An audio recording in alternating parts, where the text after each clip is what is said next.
അപ്പം ഒരു സന്തോഷം എന്ന് പറയുന്നത് ഇന്നത്തെ പത്രത്തിൽ ഫ്രണ്ട് പേജിലുണ്ടായിരുന്നു, അതിർത്തിയൊക്കെ ശാന്തമായി വരുന്നു എന്നുള്ളതാണ് കണ്ടത്. അപ്പം പതുക്കെ കുറേ ആളുകളെയൊക്കെ ഈ പ്രശ്നം വന്നപ്പം അവരവരുടെ വീടുകളിൽ നിന്നൊക്കെ മാറ്റിയിട്ടുണ്ടായിരുന്നു. അപ്പം പലരെയും ആ സ്ഥലത്തേക്ക് തിരിച്ചു കൊണ്ടുവരുന്നുണ്ട്. പിന്നെ സ്കൂളുകളൊക്കെ തുടങ്ങുന്നുണ്ട്. എല്ലാവരെയും ഇല്ല, കുറേയധികം ആളുകളെ തിരിച്ചു കൊണ്ടുവരുന്നുണ്ട്. അപ്പോൾ അങ്ങനെ നല്ല നല്ല കാര്യങ്ങളാണ് നമ്മുടെ രാജ്യത്ത് ഇപ്പം നടന്ന് വരുന്നതെന്ന് അറിഞ്ഞാൽ ഒരുപാട് സന്തോഷം. ഇതിന് എതിരായിട്ട് പ്രവർത്തിക്കുന്ന കുറേ ആളുകളുണ്ട്. ചിലരെയൊക്കെ അറസ്റ്റ് ചെയ്തിട്ടുണ്ട്. ആരുടെയും പേരുകളും മറ്റുമൊന്നും ഞാൻ പറയുന്നില്ല. പക്ഷെ നമുക്കിടയിലുള്ള അല്ലെങ്കിൽ ഈ മാധ്യമങ്ങൾ ഉപയോഗിക്കുന്ന പലരും ഈ ഇന്ത്യക്ക് എതിരായിട്ട് പല കാര്യങ്ങളും ചെയ്യുന്നുണ്ട്. അവരെയൊക്കെ കണ്ടെത്തുന്നുണ്ട്, അറസ്റ്റ് ചെയ്യുന്നുണ്ട്.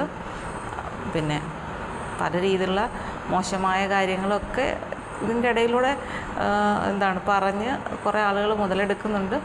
എന്തായാലും അതൊരിക്കലും നല്ലതിനല്ല. സ്വന്തം വീട്ടിന് തന്നെ തീ കൊളുത്തുന്നതിന് തുല്യമായ കാര്യങ്ങളാണ് ഇത്തരത്തിലുള്ള ആളുകൾ ചെയ്യുന്നത്. അവർക്ക് എന്ത് ലാഭം ഉണ്ടായാലും അതൊരിക്കലും അവരുടെ ലാഭമല്ല, അത് അവരുടെ തോൽവിയാണ് എന്ന് മനസ്സിലാക്കുക.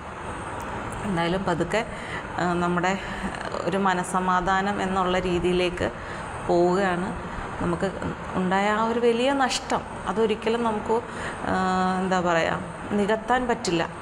നമുക്ക് അതിലേറ്റവും വലുതെന്ന് അറിയാമല്ലോ, ഒരു പെൺകുട്ടി വിവാഹം കഴിച്ച എത്ര ദിവസം ആയല്ലേ ഉള്ളൂ.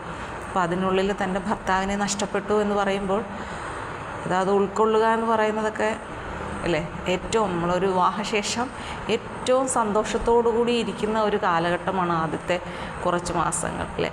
ആ ഒരു മാസങ്ങളല്ല, ഒരാഴ്ച എന്നുള്ള രീതിയിലേക്ക് എത്തിയപ്പോഴേക്കും ഉണ്ടായിട്ടുള്ള ആ സന്തോഷത്തെ മുഴുവൻ കെടുത്തിക്കൊണ്ട് അങ്ങനൊരു സംഭവം ഉണ്ടായി. എന്തായാലും നഷ്ടം സംഭവിച്ചു കഴിഞ്ഞു. പിന്നെ ആ പെൺകുട്ടിക്ക് മറ്റെന്തോ ഒരു നല്ലത് ഈശ്വരൻ കൊണ്ടെത്തിക്കും എന്നതിൽ എനിക്ക് അതിലൊരു വിശ്വാസക്കുറവില്ല. എന്തായാലും ആ കുട്ടിക്കുണ്ടായൊരു നഷ്ടം അത്ര വലുതാണ്.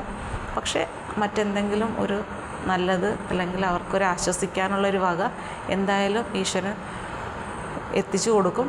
ഇപ്പോൾ ഇതൊക്കെ കാണുമ്പോഴും കേൾക്കുമ്പോഴും അവർക്ക് കുറച്ചെങ്കിലും ഒരു മനസ്സിനൊരു സമാധാനം, തനിക്ക് പ്രിയപ്പെട്ടവർ നഷ്ടപ്പെട്ടെങ്കിൽ അവരുടെ ചോരയ്ക്ക് പകരം ആയിട്ട് എന്തെങ്കിലുമൊക്കെ ചെയ്തല്ലോ എന്ന ഒരു ഒരു ചിന്ത അവരുടെ ഉള്ളിൽ ഉണ്ടാകും. എന്തായാലും ഇനിയും ഇങ്ങനെയുള്ള പ്രശ്നങ്ങളൊന്നും ഉണ്ടാവാതെ സമാധാനത്തോടു കൂടി എല്ലാവരും ഭൂമിയിലെ ജീവിക്കാൻ അവകാശമുള്ളവരാണ്. ഈ ശത്രുതകൾ കൊണ്ടും യുദ്ധങ്ങളുണ്ടാക്കിയതുകൊണ്ടും ഒരു മനുഷ്യരും ഒന്നും നേടില്ല. ഈ യുദ്ധമെന്ന് പറയുന്നത് നാശം മാത്രമാണ്, നഷ്ടങ്ങൾ മാത്രമാണ്, അത് ഏത് വിധത്തിൽ നോക്കിയാലും.